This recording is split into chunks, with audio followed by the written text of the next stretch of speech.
Thanks for having me. Been trying to talk this thing up for a little bit here. It's not necessarily something that we wanted to do. It's kind of born out of a necessity. So for years, myself and one of my partners in this venture, Brian Webster, we've been doing a lot of 477 work for people. I started back in the Wismon days. I had the Wismon software that was primarily a GIS based software, from the start, and that was one of the things that was kind of in our wheelhouse. And so we ended up doing a lot of that 477 prep, and then people asked us to file, and so we did for an extra fee. And then after we sold that company a few years ago, many of our customers came back to me and asked me if I could keep doing that work. And so I have, and then people started referring me on Facebook, and so just kind of snowballed into this whole thing. I had a pretty good set of clientele who would come to me every 6 months and ask if I could help file for them, and I would. But with this new requirements, all this new, the BDC stuff, which is now, reporting down to the address level, I just couldn't take on the volume of work by myself. And so what I figured out is that I just had to write some automated processes to handle this data. And then, I needed some other people to help me get, both get the data in and get it processed. And plus with the PE requirement, which I know has been relaxed a little bit for the first 3 filings, at least for now. We didn't know that from the start. So we have a PE working with us as well, who is certifying all this stuff that we're doing. So basically what it is, it's a website, and you go and you create an account, and then you get into the application. Basically, it's just a web app, and then there's some things that just walk you through the software. And what it is basically is a lot of data collection and uploading, right? So there's 2 methods the BDC has for filing, and one of them is what they call a polygon method, where you just submit like a coverage polygon, and then they determine which addresses you cover based on that. But with that comes a volume, just volumes and volumes of data, technical data that you have to submit. And our feeling on that is that, the small nature of the wireless ISP industry and the somewhat non-technical nature as compared to other, kind of telecom services where, when you're dealing with stuff like mobile wireless, mobile carriers and stuff, that they get very technical in their equipment and all the specifications. And then of course, when you're doing the design, you have all the parameters that you have for your, and so that data is all recorded and kept, and it's very organized because they're big companies, right? And they have to do that. The wireless ISP guys, as you know, are a little bit more disorganized for the most part, and they don't necessarily keep the best records all the time. And plus, the vendors, I think the vendors we could put them in the same category.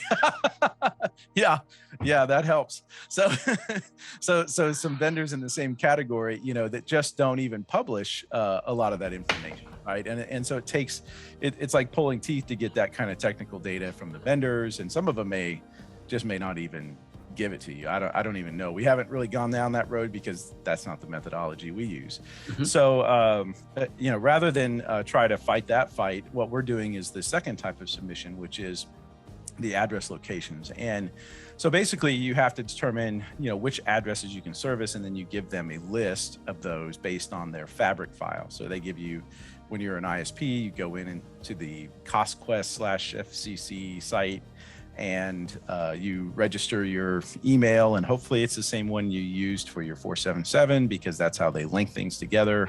And if you didn't, then you have to request a link, and then it takes 2 or 3 days for them to respond and figure out if you're the person you say you are and that you have the stuff. But anyway, they base this file on your FCC deployment data, and they give you basically all the counties that you cover, right? The addresses for all the counties in one nice big giant text file. They don't break it up by county or anything. They just give you a giant blob of data, and which it presents its own problems, right? Because trying to upload a 800 megabyte file to a web page isn't exactly trivial. And so anyway, so you get all this data, and then you have to use their location information to submit your filing.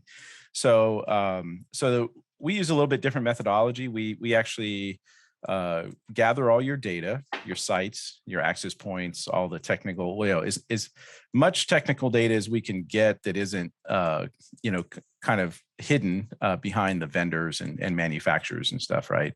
So it's things like your transmit powers and receive sensitivities and those are kind of the most technical things of antenna azimuths, beam widths, and that kind of thing. So we can actually do somewhat of an RF study. And so we basically look at every single point within the kind of your coverage boundary. And when I say boundary, we're just talking about kind of the max extents of where you say, things cover, right? So if you have an AP at 100 feet and you say, oh yeah, I cover, 3 miles with that. Okay, great. That's kind of your boundary. And so we put all that together. And so kind of one big boundary for your whole area. And then we clip out those addresses that don't fit within there. And then we look at every single address within that boundary and determine which APs can service it, if any, and then what the best AP is, right? So we actually, that's kind of a bonus that we provide after we're done here. We'll actually give you a file with all the addresses within your area and let you know if they're serviceable, and not only that, which APs can service them and which one we consider the best. So it's just a little bonus thing you get, in addition to us creating this file and doing the filing and stuff. So that's kind of what we do. And then of course we handle, the fiber and all that stuff too. If you've got a wireline service like fiber or cable or DSL or, some other, who knows what, if there's anybody providing, Ethernet over, so those have to all be reported. But basically people can upload those polygons as well. So if they have like a polygon that they've drawn around the homes they service, or even if they just have their fiber routes, right, they can submit those to us. If they have a shapefile or a KML or something of their fiber routes, they can actually upload those, and we go in and create, buffers around those routes to encompass the homes, and then determine, which locations are serviceable that way as well. So it's not just wireless. We can handle fiber and the other hardline services, DSL and cable and whatnot. Satellite, we haven't run into anybody yet who's asked us to do satellite.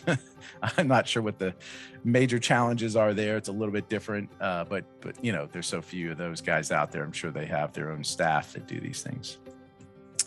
So once we get all that done, we send it off to our engineer.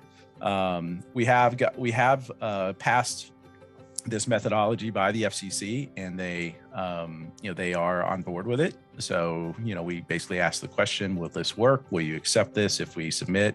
And they said, yep, we will. And so it turns out it's a decent way to do it. We're not providing, propagation everywhere. It's very specific, pinpointed, things that we're doing. And so we don't need to publish a model. And I mean, all these parameters that you have to do if you upload a polygon, your ridiculous things like the author of the model and the vintage of the model, when it was published, what terrain and clutter data you used and when it was published, right? What the vintage of that data and the resolution, and of course, all that good stuff. And it's just so much to do that I think it's going to be very difficult for kind of the small average guy to take that on. I'll say one more thing before we go. Sarah has a referral code with us. Oh yes, so thank you. I did want to bring that up. I thought it'd be kind of weird. No. So get with her offline or whatever to get it. But yeah, use Sarah's code if you need to. And thank you. Okay.